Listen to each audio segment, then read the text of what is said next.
Hello, hello, hello. How's it going out there tonight? I Well, know you stumped me now.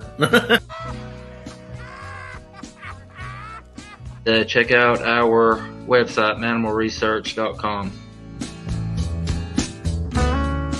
Thanks to everybody.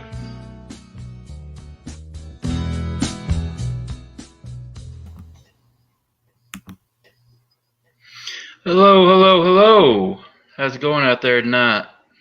Hope everyone is doing well. Thank everybody for coming in and hanging out with us tonight. Those of you that are watching live and those that will catch it later, we sure do appreciate it. We had something happen right when I started the show. Uh, we are. I want to. It says we're live. We are live, right, guys? Somebody in the Yeah, audience, let me know that you see us. I'm watching the show. We're live. Okay. I don't have it pulled up on anything else. It kicked us off the Facebook feed for some reason. Yeah, I don't know. So we're not on Facebook tonight. it's probably Facebook. We're just going on YouTube. So that's how we used to do it anyway. Anyway, like I was saying, welcome everybody. Glad that you guys could be here. Want to well, first of all, I'm joined as always by my partner in crime, Mr. Derek Jasper Walls, who seems to be enamored by the technology of his cell phone. Trying to flip it around. That's a phone, buddy. I know. I was trying to flip it around because the dang screen clip wouldn't flip around. You can make phone calls. You can send these things called text messages. That's how I. You can watch videos and stuff on it. My phone, I can watch videos. I know. I watch other things too. It's a family program, bro. I have told you that. I didn't say nothing. Calm down, calm down, calm down, calm down. Anyway, join tonight, as always, partner in crime, Mr. Derek Jasper Walls. How's it going tonight, buddy? Fine, man. Fine. That is outstanding. Great to hear it. Just fantastic news. You got anything going on? What's going on with you? Not much. It's work week, so it's a unusual night. Since we're on Thursday right now. And guys, be ready that since this is our first episode on Thursday, remind you guys that Sunday we will not be having a show Sunday because Wayne's got to have Cupid around. So I don't know. He didn't want to have a show, so I'm gonna blame it on him. But anyway, yeah, we so Sunday. If Mama ain't happy, nobody's happy. Well, yeah, that's true. So we won't be on Sunday, but the following Thursday we'll be on again. Should be on next Thursday, and then Sunday. So we'll be back. Yeah, like what I was saying, we're booked all the way through the end of March with just one show a week, and we got other people that are interested in coming on, guys. I mean, the show's growing. It really is, and we're so grateful for that. So much so that we feel like it's time to add that second show per week. So that's what we're doing tonight. We're kicking off our Thursday night shows, and we'll do Thursday night at 9 o'clock. We'll do Sunday night at 8 o'clock. So look for those every week, starting from here on out. Also, I wanted to talk about something else, another little project that I've got going. Any of you that are in our Facebook group or in any of the other 20 other Facebook groups that I'm in pertaining to Bigfoot, I shared my plans of what we're thinking about doing, expanding a little bit. We're going to call it Mannimal Encounters. We realize that not everybody wants to come on a live show like this, have your face on video and be live and talk about these things. That people don't like the ridicule that you can face by coming on something like this and doing it. We understand that. We're thankful for our guests that don't mind doing it. We obviously don't have a problem having people coming on. That's why we think the whole stigma of Bigfoot is changing. People are starting to accept it more, but there are people out there that don't want their name tied to anything having to do with a giant hair covered beast running around in North America for whatever reason. So we've come up with Mannimal Encounters. I started a new email called mannimulencounters@yahoo.com. And there, guys, you can email me your encounters with the big guys. Also, I mean, if you have a paranormal encounter that you would like to share, you can send it there. It could be a dogman encounter, just a cryptid encounter, paranormal, but our specialty is the big guy. So again, that's mannimulencounters@yahoo.com, mannimulencounters@yahoo.com. And on that email, you can tell me if you want your name shared. If you don't want it shared, I won't share it. If you don't want the location shared, we won't share it. But you send these in, and we'll get me and Walls will help. And I've actually talked to Janice Carter too, and Janice is even going to get with us and read some of these encounters as well. So, but guys, we can't do it unless people send them in. So we need everybody to, if you don't mind, start sending us some emails of your encounters. Again, that will be mannimulencounters@yahoo.com. So yeah, I'm excited about getting that started. And that's going to add with our paranormal part too, right?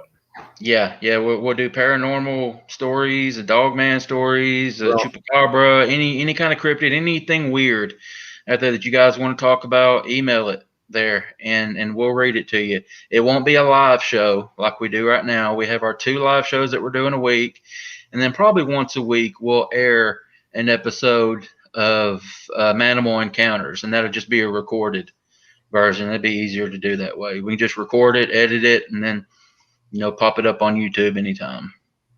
I thought about maybe doing some videos with one of our fellow researchers that does Mr. Daryl, who's watching tonight. Hey, Daryl. Daryl Owen? Yeah, because he sent me a text and he goes, "Hey, it's you." So yeah, I was talking to Daryl before we came on tonight too. He must have been talking to both of us. I wanna definitely get with him and I think his missus. That way they can maybe do a few things for the show too, for the paranormal side too. I've asked them. I would love. I know we mentioned before that we were looking for a couple of people to host a paranormal show, kind of like what we do with Bigfoot. We'd have someone host a paranormal side, and I would love to have Daryl and Kelly, his wife Kelly, to host that show. But we can even do it where I know she's camera shy, so we can even we can help her. She can be in the background, and Daryl be the one that does the face. So I mean, either one. I mean, yeah, there's ways around it. There's ways around it. And also, I met a guy this week. His name is Rick. He's already in the chat room. Rick, his last name starts with a W. It's not the Rick W you're thinking about. There he is. Right? I see it on there. I seen it. I was like, there he is, buddy. I don't know how to pronounce your last name. Anyway, he has been doing paranormal investigations for 40 years. So, Wegzer. Weggerzine. I might have to bring him on the show and he can say it out. Anyway, he's been doing paranormal investigations for 40 plus years, and he's interested in helping us out, getting the paranormal side going. He's up in Colorado, not very far from Mr. Duffy, who we had on last week. Okay. So, maybe we could do something with him and Daryl do it. I don't know. We're just thinking out loud, guys. You guys have suggestions, send them in. Yeah. We be happy to take them into consideration. Pronounced Weggerzin. Weggerzin. Okay. Rick Weggerzin. I hope that sounds like what it's right. Yeah, Wegerson. That's what he said. Anyway, man, we're getting way off topic. It is Thursday. Most professional show out there, guys. That's why you love us, I'm sure. Anyway, guys, if you hadn't done so already, what's wrong with you? Hit that subscribe button. We sure would appreciate it. Yeah, also, after tonight's show, head over to manimalresearch.com. You can report your encounters there and get some information about doing some research yourself and maybe becoming a member of Mannimal. And that's the first step if you guys want to come on here and share your story, be an eyewitness. That's the first step. Go to the website and submit an email to either one of us. Both our emails are on there, but that's the best way to get a hold of us. So head over to manimalresearch.com. Also, we are on Facebook, Mannimal Research on Facebook. So look us up over there. All right. Got all that out of the way. Tonight, back by popular demand, we have a few people that we get requested all quite regularly to have back. The Kings out in Arizona, Ken and Rachel King, we get asked to have them back. Janice Carter, obviously. People are always wanting us to have her back. But this is another one, Mr. Patrick Vaughn. He's been on the show. He's become a buddy of mine. He gives me hints or tips and stuff like that. I send him stuff that I find out in the field, and he goes over it and breaks it down and gives me tips, things to do, because he's been doing this for a long time. He's a survivalist too. He knows his way around the woods. And like I said, we get asked quite a bit to have him back. So we've been trying to work it out for a while now, and things kept happening. But happy to say that he is here with us tonight. And Walt, if you ain't got anything else, we'll just go ahead and bring him on. We've already been talking for 13 minutes. Yeah, man, we're good. Go ahead and bring him on. All right. Patrick, how's it going, buddy? It's going well. How y'all doing? Doing good. Patrick is out in Louisiana, down in the Bayou. Like I said, we've had him on before. Great guy. He knows his stuff, and we're happy to have you back, buddy. I appreciate it. Oh, I'm glad to be back. It's like we've been playing phone tag or something, hit or miss. Yeah, but we got you here tonight, so we get as much out of you as we can. If you don't mind, just to remind the folks of first of all, how long you've been doing this and what got you started. If it was an encounter, go over the encounter. Just walk us into it. Yeah, it was definitely an encounter because I never ever wanted Bigfoot to exist. All right, it was not a subject. It wasn't anything real to me until 2003. I'd got into. I grew up hunting, fishing, pretty much, living off what we, raised and killed. But I got more serious into it. I'm a third generation tracker, and I got into primitive living skills, primitive survival, and I'm a primitive living skills instructor. And while I was out honing my own skills, I ran into something that wasn't supposed to be there. Okay, going out applying skills in areas in the far back fringed areas that people don't normally go. Hello, Detroit Daniel. And it was a shock to me that this thing isn't supposed to exist. So I tried to debunk it at first. I spent a lot of years trying to debunk it. What happened to you? What did you see? 2003, I came across a female Bigfoot, and she chased me out of the woods for over a mile. Wow. Okay, I got her. I saw her. I'm coming up to a bottom, and she's paralleling me, and I see this Bigfoot leaping from behind one tree to the next, and she's in mid leap when I look at her, and it shocked me, you know. And so she paralleled me all the way up to a road, and I turned, and when I turned, I took off running. And when she caught up with me, and we're running side by side, 12 feet apart down this dim road. Okay, and that's the way it was for the next mile until I made it in my truck. You know, and I just chalked it up to a weird encounter that no way happened. There's no way that happened. And then I had another encounter 6 years later, and that convinced me that there is a phenomenon that will make you think there's a Bigfoot in the woods. And then I went to trying to debunk them. I spent years working on debunking them, only to prove that they are real. They're a living, breathing being, and that's when I really started studying and tracking these beings. Because all the average questions, if you want to study something, a being like this was just like studying any other being. You have to know how close can you get to it without spooking it. Can you track it? How does it use the land? Where's its bedding areas? Where is it called a home site at?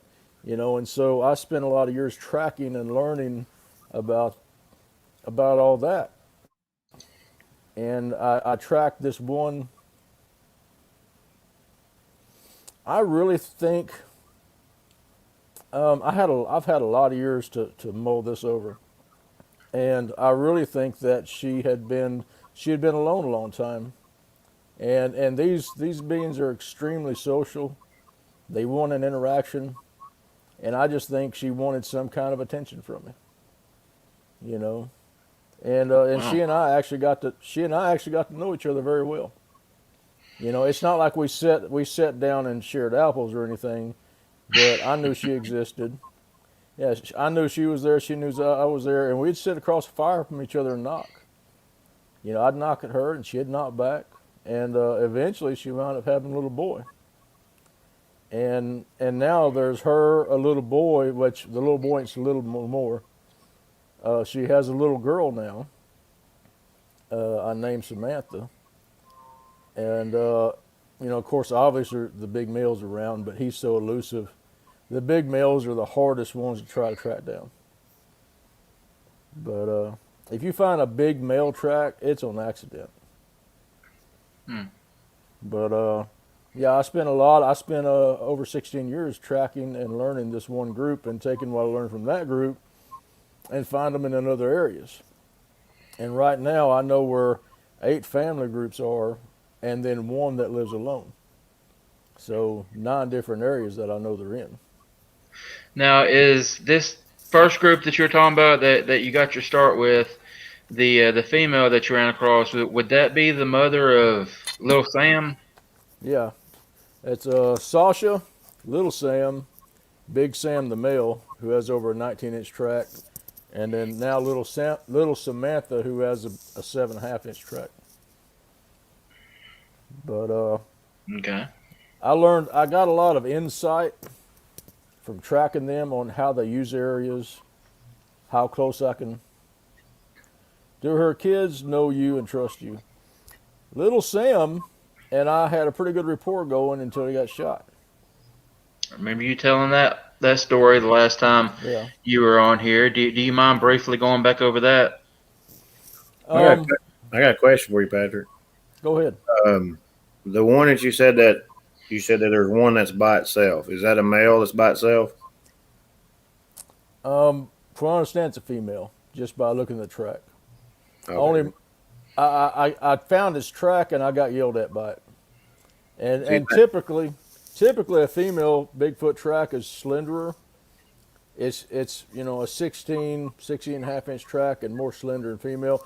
The large males are almost square how wide they are. How they have a much wider heel, a much wider foot, And I've found them. I actually have a picture on my Facebook of one that's 22.6 inches long of a big male.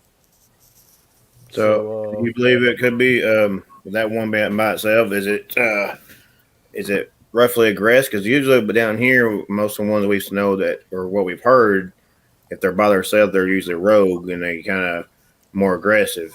Is this more? and, every geographic area may have their differences, but down here, what I've found that the more there are of them. All right, say like you go out and you're doing an investigation, you have one come in gruff on you. There means there's more than that one there, and that gives them that much more confidence to be gruff with you. The ones Okay. that are alone, they'll stay out away from you. They'll be a little more timid, even though they know they got you if they want you. They're not going to be as aggressive in my area, where I've been at in Texas, Louisiana, Arkansas, and Mississippi. Okay. All right. But I forgot where I was at. Yeah, I'm trying Oh, to. Little Sam. Yeah. Yeah. Little Sam. Well, he was little, and every time I go up there, we went up there, and they have to study you just like you study them, because they have to know how to avoid you. They have to know your strengths and weaknesses. So he's been studying me. Well, then, he's hit puberty and he's running through this bottom, and I'm in there, and I'm actually got set up to where I can get a video of him. And when he'd come to jump this dim road in a road hunter that was just that's all he does is just drive those old roads slow. And he shot him or shot at him. I didn't get to examine him, but it changed everything for a very long time. And to this day, he doesn't. The relationship he and I had is different, you know, because I was around him the end of fall.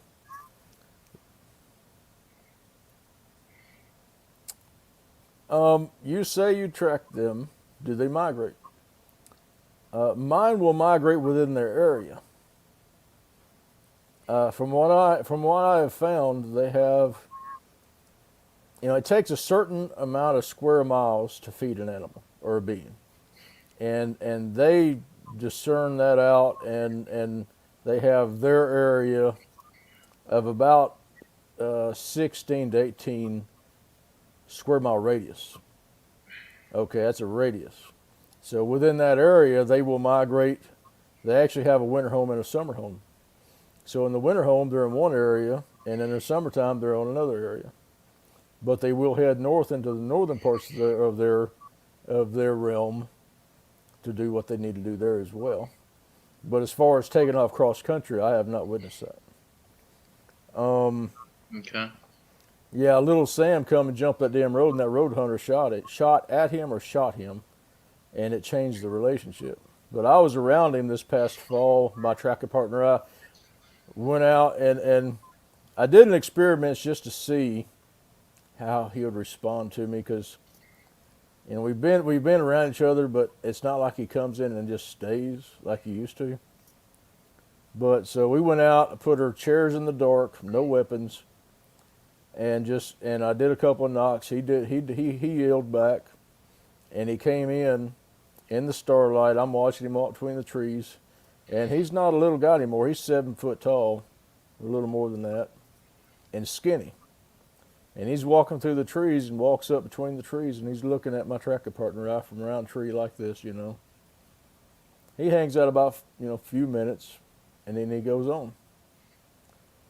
And I tried to whoop back at him, but then he just whooped back one time, and he was gone. That was it. And that was this past fall. But I started having trucks follow me around up there. Okay, so I had a black it's a black Ford truck, blacked out windows with a ham radio set up in the back of it, follow me around. They're basically And, government then. well, I'm trying not to jump conclusions, but it was weird. That's twice I went up there to go track, and twice I had this blacked out truck with a ham radio wind up right behind me, about 100 yards watching me, and they'd follow me around. And there was another white Dodge crew cab, and there was a cage in between the front and back seat. Okay, and it was running along with this black truck. And so, yeah, I don't. I'm not gonna. It's hard to. It takes all of me to go in and track these things. It takes all of me. And I still miss stuff, and I cannot go in there and have people follow me around and and potentially cause harm to this group that I've been tracking for all these years. So. And it sounds like you got the government that's found out about you and wanting to check in on you and see what you're doing. So that's what it sounds like. I mean, well, I saw 2 airplanes, a helicopter, a black truck twice, and a white Dodge with a cage between the seats. And so I was out there last weekend. I went up there last weekend, and I didn't run into any of that. But it's also so rained out and washed out, I couldn't find any tracks either. But I hadn't been up there since in the summer, early fall. Being so close, since you kind of been tracking these and so close to these the ones, have you noticed like what kinds of things? I've probably asked this whatever guess we've had so far. It's been that area. Have you noticed a smell with them? Which I know, Louisiana, there's swamps and all that, but have you had the smell with them and everything? Yeah, I busted little Sam on my back trail. He was tracking me. I was tracking him, but then he circles around. He's tracking me, and I busted him on my back trail, and I got within 20 yards of him. He's on one side of the ridge, and I'm on the other. And the wind, they really have to pay attention to the wind. But yeah, I got that smell. But it was pretty warm when I smelt him. So I really attribute that smell to just body odor and musk. They're getting hot and sweaty, just like I do. He doesn't wear deodorant. If I didn't wear deodorant, I'd probably smell way worse than he did. So. I believe if you're in Louisiana, right, or North Louisiana. Okay, well there's a group down there close to the area that goes out supposedly with the guns hunting them. I can't remember what their initials are, but they've had a show a couple times where they've been out there trying to warn that. The Gulf Coast Bigfoot Research Organization. Well, they're down. You gotta understand, I'm from the primitive survival, primitive living skills communities. Okay, that's where I'm from. I did a 16-year study by myself with these beans. Not going to tell anybody about anything. I did it for myself so I could learn. I learned how to use the land so that I could skirt around them and not bother them, and I could still use the land too. Okay, I'm not pro kill. I'm not out to kill them. I could, but I don't think I'd make it out of the woods alive anyway if I did. Well, yeah, I wasn't saying you probably one of those guys. I'm not saying that. I was saying you probably heard of them down there, and they could be making near your area and up there. I mean, you never know. That could be them also. I was thinking about the trucks and stuff. They could be, scoping the area out trying to find it.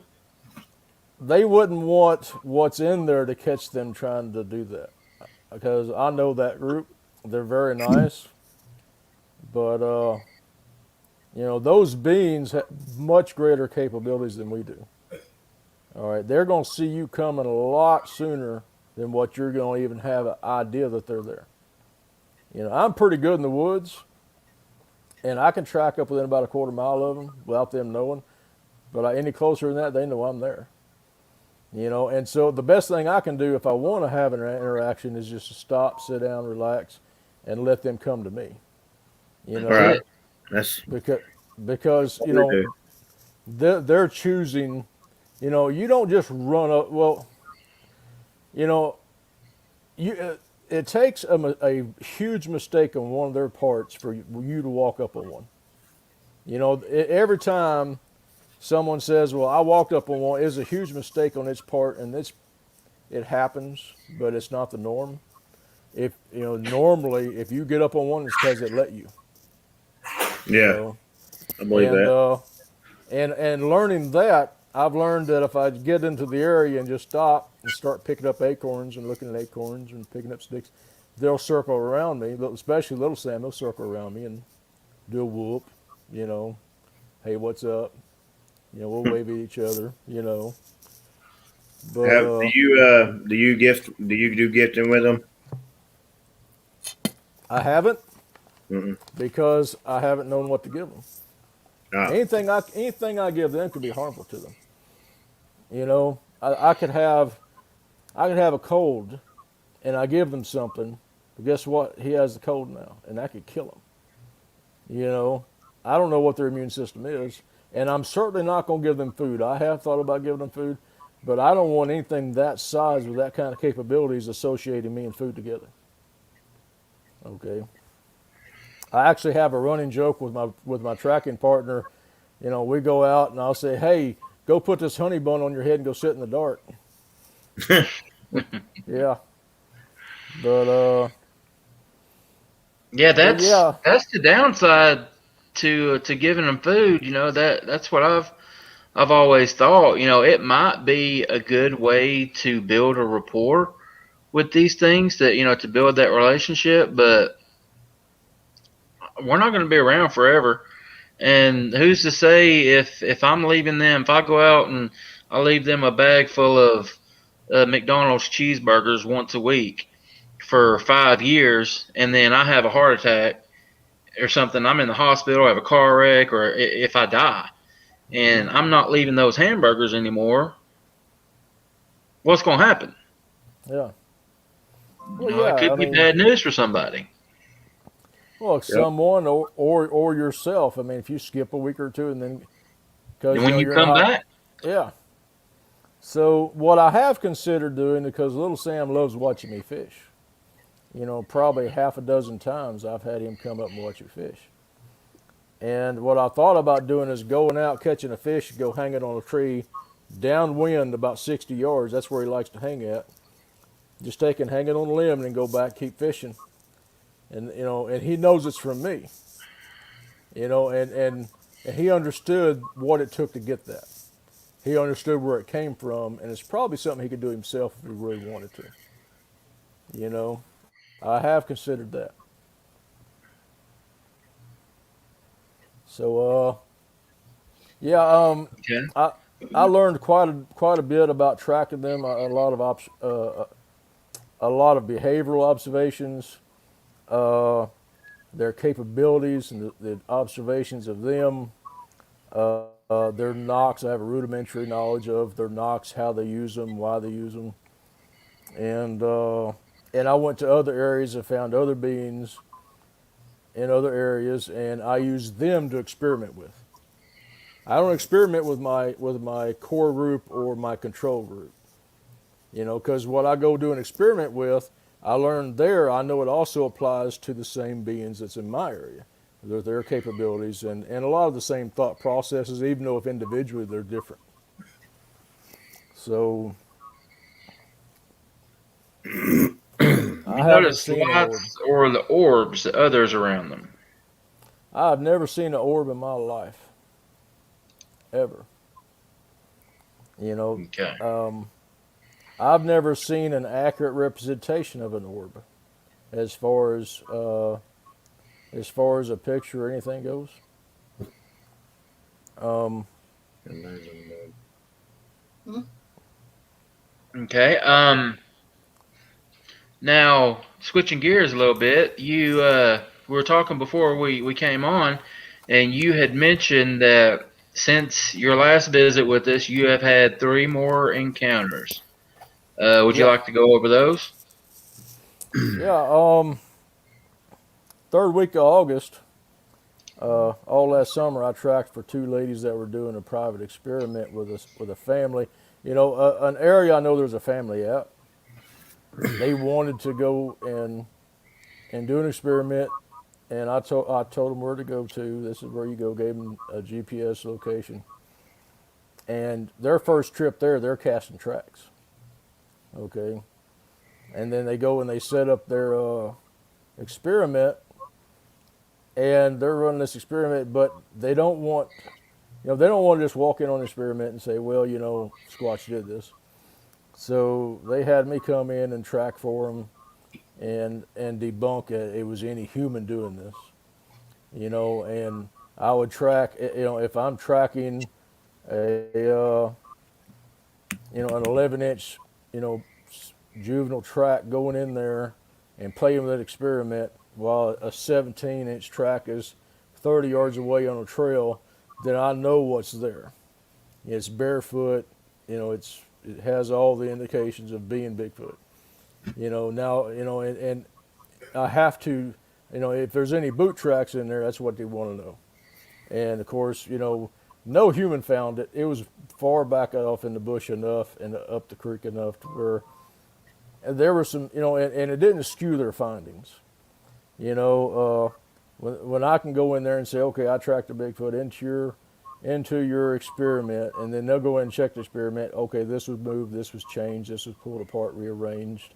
These are gone, or something's been added, and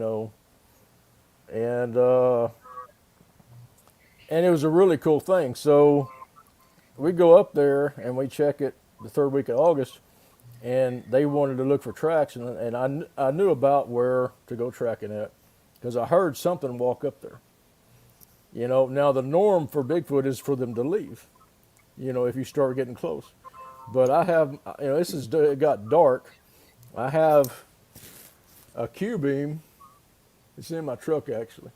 I mean, I got a spotlight, and it's on the ground, and I'm tracking in a zigzag pattern back and forth, in a sweeping pattern is what it is, tracking.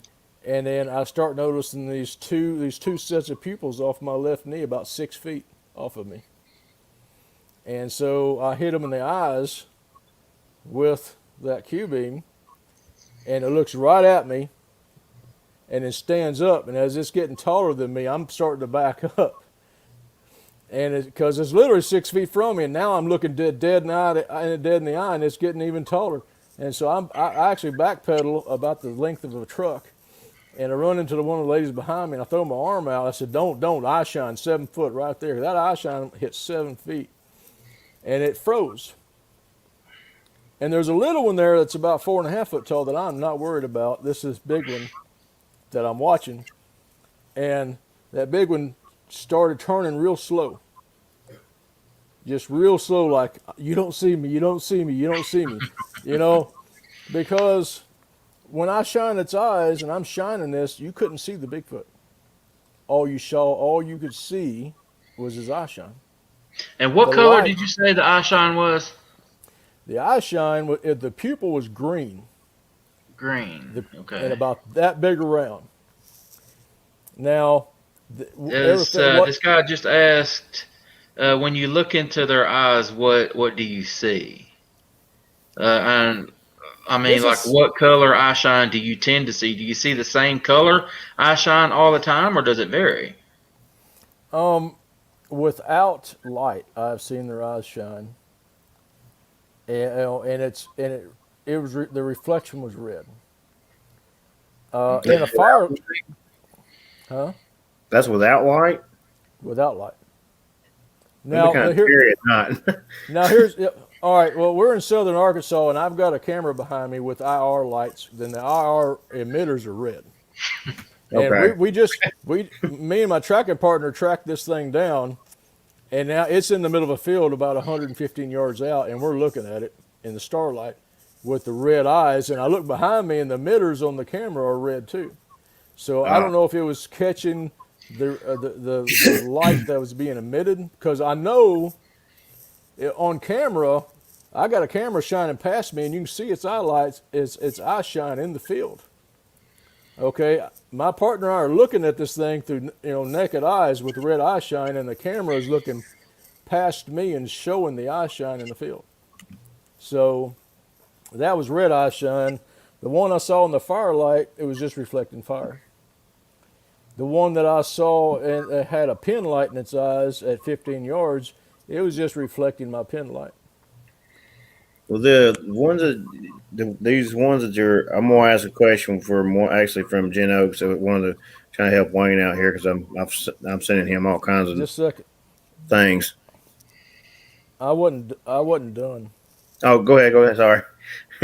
There's something I haven't discussed ever yet about that thing's eyes at 6 feet with a Q beam. Okay, what I can see the green pupils, and they're looking where I'm shining the light at. They're trying to see what I'm seeing, and I thought it was just an animal. And I hit it in the eyes when it looked at me, the green pupils, and then you saw amber irises. But then when the eyes looked dead at me, there was almost a starburst shape a little deeper in the eye that was also amber. So it was pupil, iris, and then behind that was a starburst shape. I mean, literally like a star. You know, you've seen those lock washers, the old lock washers that were star shaped. Mm-hmm. You know, on the outside, it was literally just about that shape behind, but larger than the iris. And it was just about, if I had to guess, I would say about 8 to 10 millimeters deeper than the iris. And I've been wrapping my head around this for a while because I don't throw stuff out there unless I have a real good grasp on it. But yeah, that's what I saw when I shined it in the eyes with a huge Q beam at 6 feet.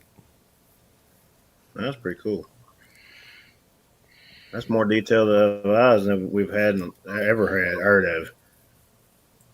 Yeah, it really is. That's pretty awesome. With the ones that you the stories that you got those and the ones that you do track, she actually asked, what type of Bigfoot do you claim that you might think they are? Because everybody has their different things. That there's different types of, which I can see that you have your West Coast, we have our East Coast, and what things we have our Middle Coast, and we have our North American. I mean, Yeah, a lot of people call them with top ones, top twos, top threes. Do you buy into that? And if so, what type do you tend to deal with down where you're at? I have looked into how many different types of Bigfoot people say there are. I can only go by what I've witnessed, and what I have witnessed is just one type. Other types, I have not run into them.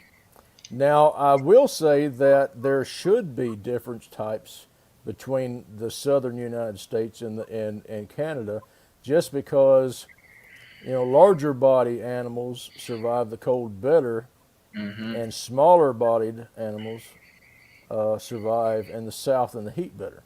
The Just heat, kind yeah. of just like white-tailed deer and mule deer. There should be a variation among them, but I haven't witnessed it. Have you ever tried talking to him? Jen's asking some great questions and making some people laugh tonight.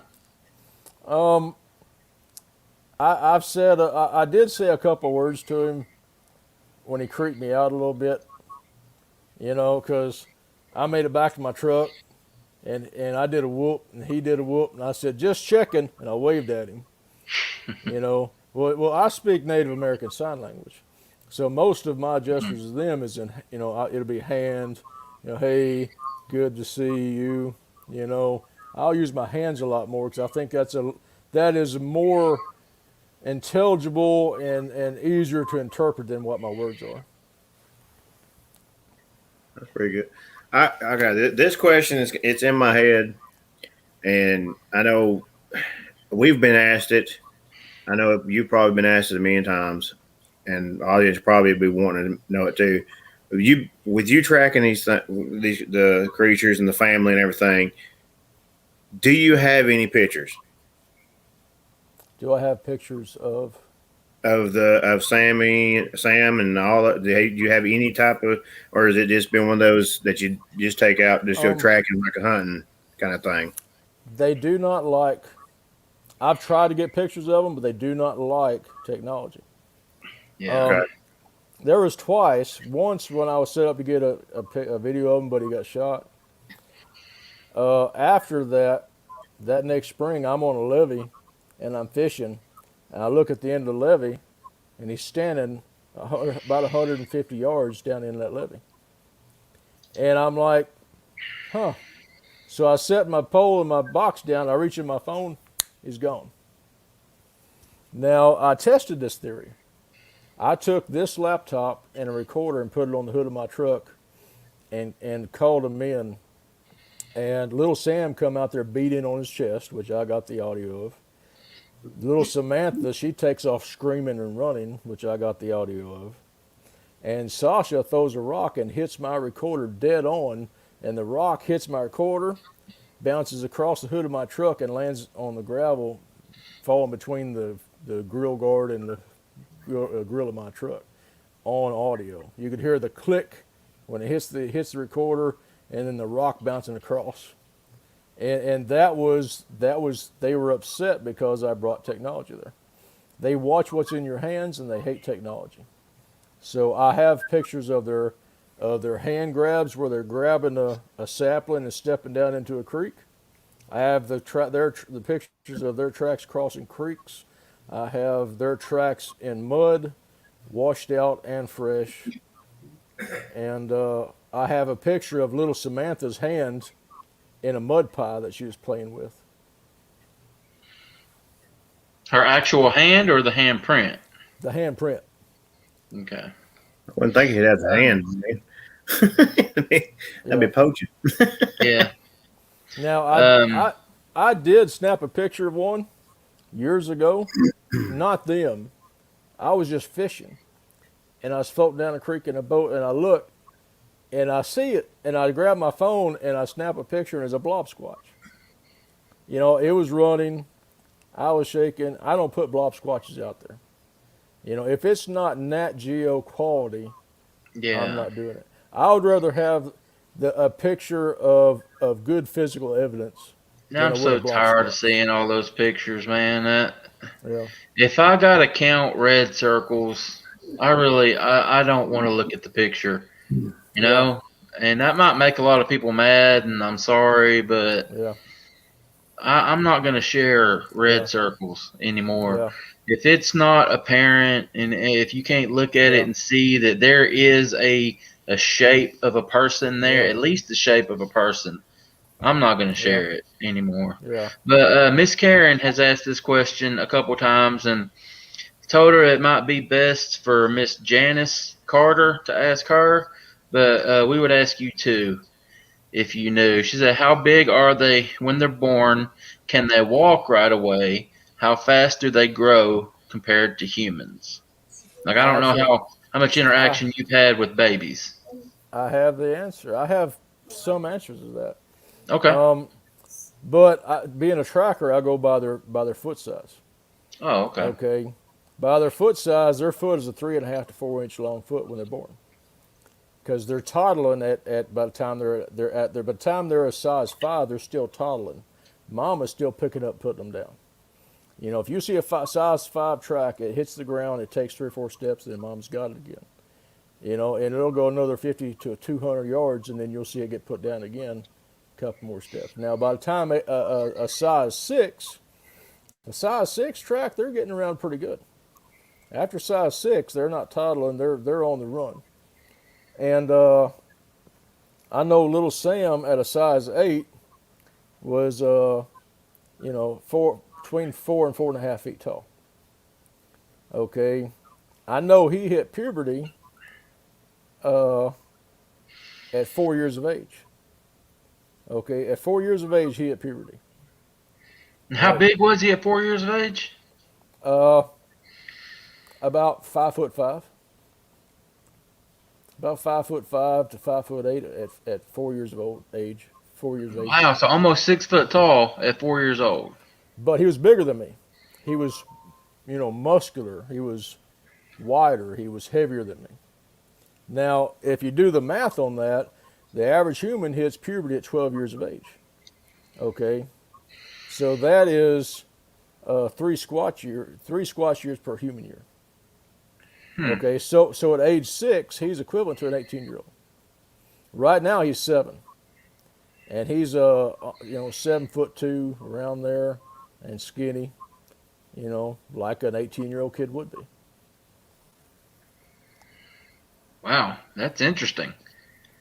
Yeah, and That makes sense though. I mean, if you think about it, I mean, a four. Could you imagine a 4 year old kid 6 foot tall? oh yeah. Well, My he goodness. he come well he come duck walking in under all that brush while I'm fishing, and sit there. I swear, you could just about feel his breath on the back of my pants, on my right pants leg, as he was breathing, watching me fish. You know, so I've had some pretty close encounters with them, but they do not like technology. And when I'm fishing, I can't touch anything.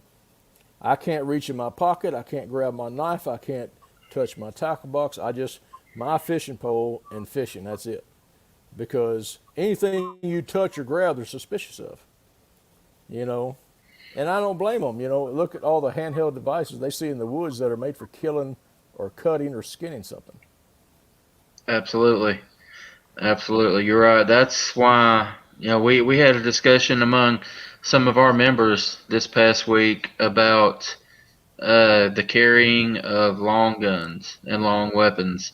Mm-hmm. And we, as a rule for our group, we don't allow it. We don't Yeah, allow people to, our investigators, to carry long guns or like bow and arrows or anything like that because yeah, I really feel like they know what a weapon is. yeah.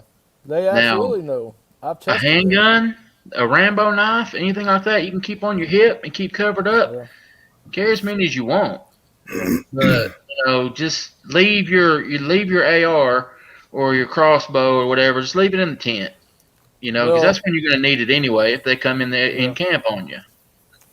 Well, I have carried some firepower, but it's because as a tracker, I didn't always get to choose the ones I'm going to go and interact with, and I had this person say, "Yeah, man, this thing came running up and was screaming and throwing stuff and was being aggressive and it's run a lot of people off, or whatever." And so I have carried some firepower in with me in a sketchy situation, but normally I have a knife. My normal thing is just a knife. Um, Detroit Daniel here has a really good question that I've been meaning to get up here. Said most animals don't change by what part of the U.S. they're in. Why do Sasquatch attitudes differ so much? That's a really good question. I've thought about that myself because Well, you hear the ones up north and like the Pacific Northwest are more laid back. They're bigger, but they're more laid back. You don't hear as many aggressive accounts. But down Texas, down south where we're at, you hear in Florida, you hear aggressive behavior. Why is that if it's the same animal? Um, Different clans. Now, there's never, never, and there's never and always with Sasquatch. Hmm. Okay. Um, my group is pretty docile. You know. Uh, there's four of them in that group. They're pretty laid back. You go to another group that has attitude, and it's just simply like, say, my family is genetically prone to have a certain laid back attitude. Another family may be genetically prone to having not so laid back attitudes. And so you have not only do you have individual tendencies inside of a clan and behaviors, you'll also have uh, clan differences as far as attitude and all that goes as well. Now, my personal feeling as far as what I've heard of, or what the accounts I've heard, the ones in the south and east of America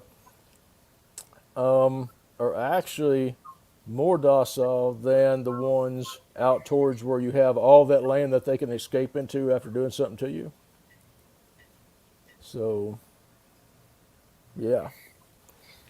Patrick, I think we need to give him a reward because I think he has got the most questions being asked in any of our shows.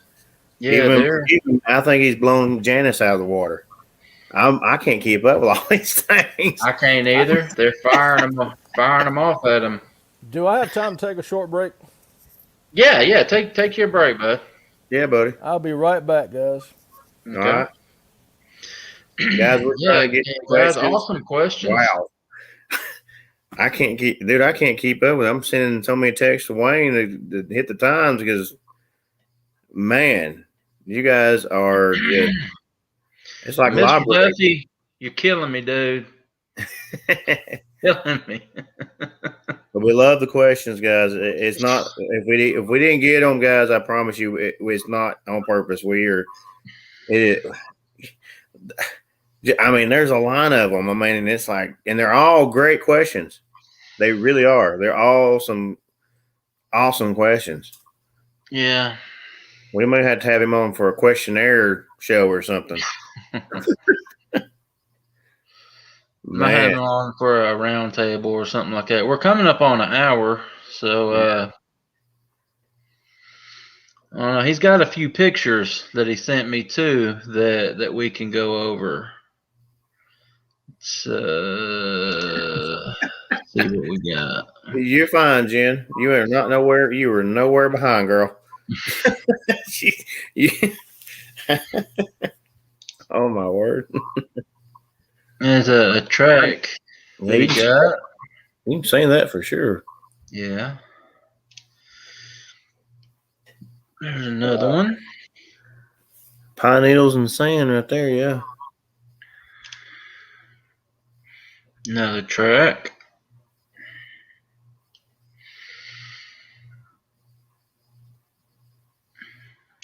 Okay, Patrick is back. You all right, buddy? We're just going over some of these pictures that you sent, the tracks mainly, and you told me what each one was, but go ahead and talk about them. That is a small juvenile track that I was tracking on private property. Dang, that's a juvenile. That's a juvenile. And you see how wide that is? I was about to say, yeah, how long it is? Yeah. No, you can see my boot track. It's only about half the size of my boot, and I wear a size 12. Okay, so I see it. Okay. So that's a 6.5-inch track, juvenile, and just how wide it is, I would say that's going to be a little male. That's a big foot. That's another juvenile? That's the same juvenile, same individual, 200 yards down. I picked some of the pine straw out of the track and took a picture of it. Same individual.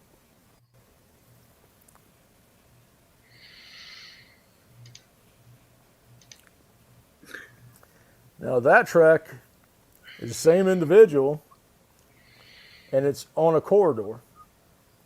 There's a corridor that runs through the woods, and and that's a larger track. You can see the toe of my moccasin down on the bottom left hand corner. Yeah, that's Mama. Oh, okay. And you said this was the corridor? That's the corridor facing south. Facing south. You can see. I was actually there when it went through, knocking them limbs you see on the ground. Yeah. You see you see how the trees are wedged to the side as it went through, pushing? I do. Yeah, that's just. Now there's a story behind these pictures, and why I only got a couple of pictures on that corridor. I was getting growled at. Now was this in the same area? That is in the same area. That is about 100 yards off the corridor as you go into where I camp at. Okay. And that wasn't like that. That wasn't like that just a month before that, because that group of trees, that's the group of trees I was going behind to use as a latrine at a primitive encampment. Okay, I come back, and that tree is twisted and broke down just outside Wow. camp. That's crazy. All right, Patrick. I know I asked Janice this question about the males, and this is from one of the other viewers. I Oh, don't let's know. share this because I Go really ahead. want Patrick to see this. Best guest ever, so knowledgeable. Thanks so much for the show. I told you guys we get asked all the time for when Patrick's coming back, so he's very knowledgeable. It's my pleasure, Karen. I do this to support and further the effort of this subject of study. That's why I do this. Awesome. To support the community. All right. Go ahead and ask your dirty question now, but try to word it. I'm reading. It's not just me. I mean, We're over 1,000 subscribers now, so we're being looked at closely on our stuff. So go ahead. I don't know if you got to see Miss Janice show when I asked her about the male part. This one was about. This question is asking if actually females do they have a monthly thing? Do they have a period? Like I think they do. Animals do. You have Janice dogs. covered that. Yeah, Janice talked about that. But go ahead, Patrick. I have no idea. I haven't dated one.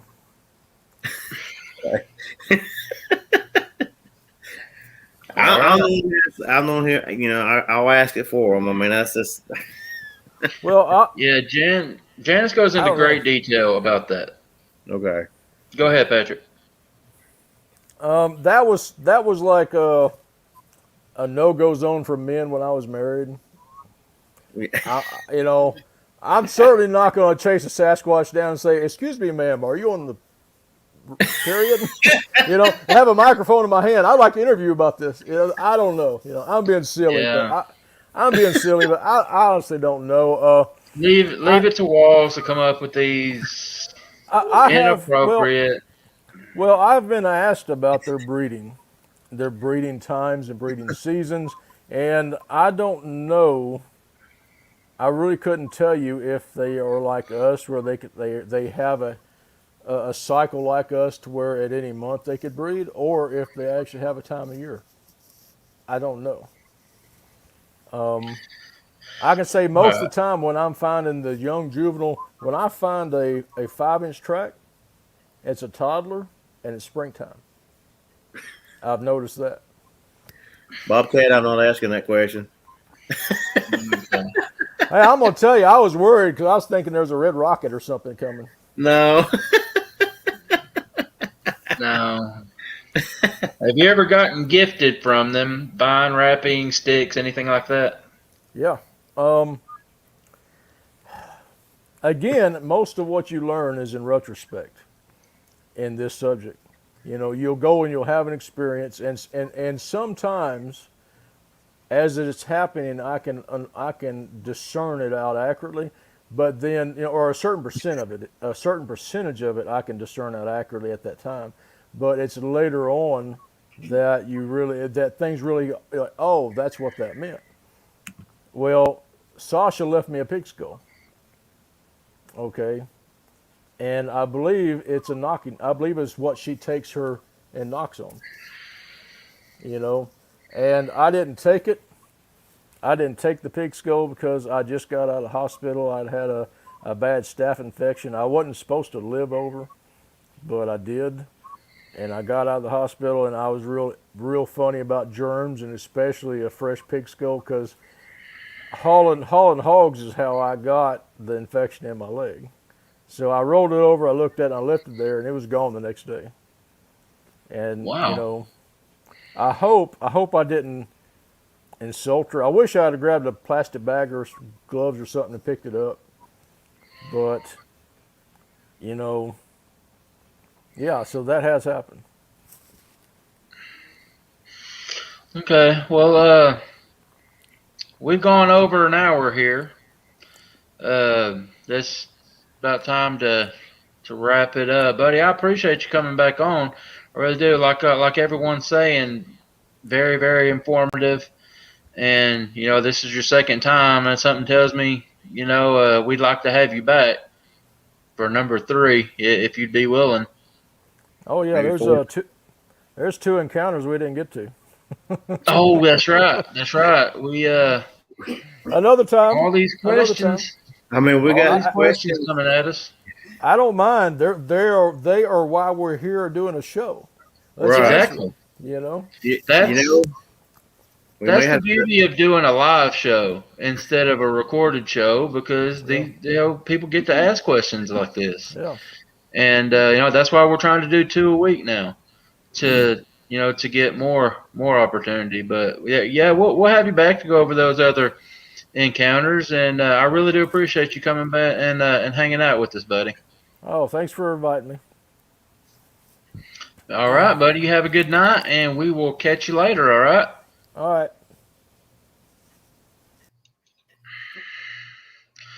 All right. It's Patrick's just a wealth of knowledge. I have sent Patrick topical aerial, like Google Earth images before of our research areas, and he will take those and put us in a position that we're going to be most successful. And I think that's really cool, and that only comes with experience. He knows what he's doing, and going to start leaning on him a little bit more. If you can stop giggling over there, try to be professional. My Lord. It's Bobcat's fault. Quit blaming it on other people. Oh, Lord. So, there comes a time when you got to look in the mirror, buddy. What else you got before we get out of here? I don't know, man. Guys, I appreciate the questions. This is pretty awesome. I mean, it really is. Y'all really have blew it out of the water trying to get all these questions. I mean, you guys did great. It was awesome. Yeah. This is what makes us. This is what helps us grow more. Stuff like this, and I'm sure there'll be more when people get to watch it later. So, it's awesome. Just a reminder, guys, remember Sunday we won't be on. But the following Thursday we'll be back. And then that Sunday we'll be back on that day.